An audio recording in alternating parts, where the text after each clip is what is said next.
All right, hello, my wonderful students. This is section, or the fifth foldable, section 5.3, subtracting rational expressions. All right, so let's go. So we already did adding. Now we're going to go ahead and do subtracting.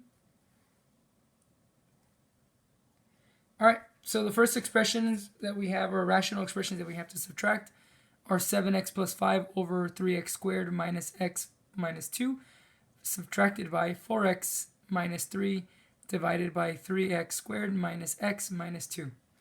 So first things first, we have to make sure that the denominators are the same. So we're going to check the denominators are the same, and once again they are. So this is awesome.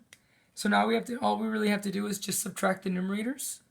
So if we do this here, we would have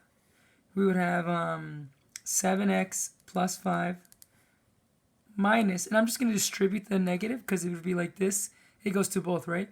So minus 4x minus 3 all over 3x squared minus x minus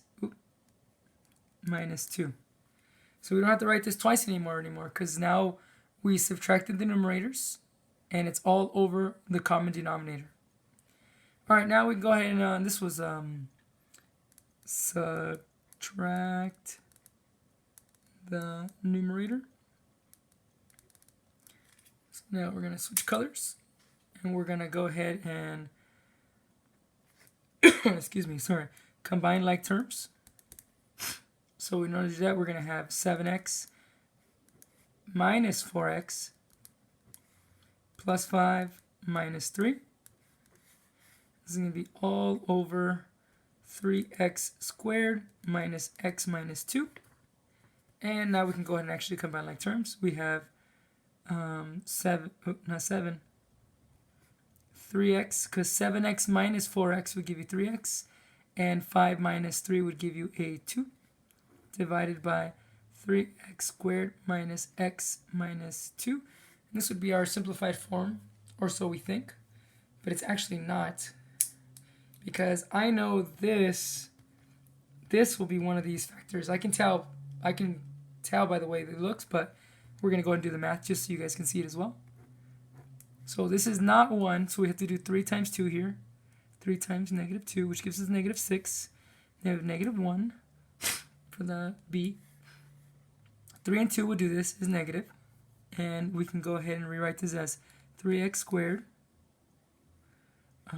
minus 3x plus 2x minus 2.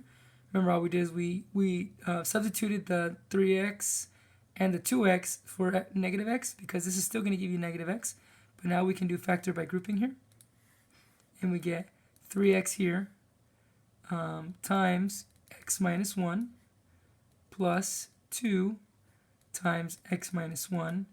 And like I said, we get 3x plus 2, which is the numerator.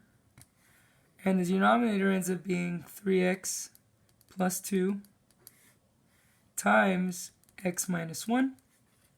So now we can go ahead and simplify, and our simplified answer is 1 over x minus 1. Simplified form. Okay, let's go ahead and move on to the next one, because the next one's actually a lot easier than this one. This one should have been second. This one we have t minus 1 over t minus t plus 1 over t. Once again, the denominators are the same, which is fantastic. Excuse me.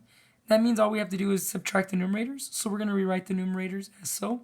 We have t minus 1. And once again, we're just going to distribute the negative through. So it'll be minus t minus 1 all over t.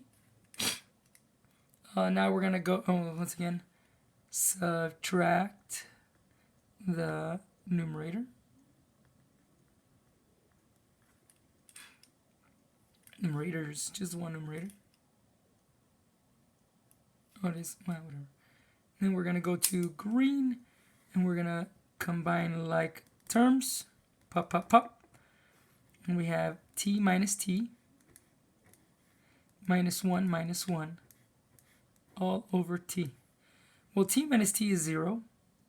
So that goes away. Negative 1 minus 1 will give you negative 2 over t. There's nothing else to simplify, so this is our simplified form.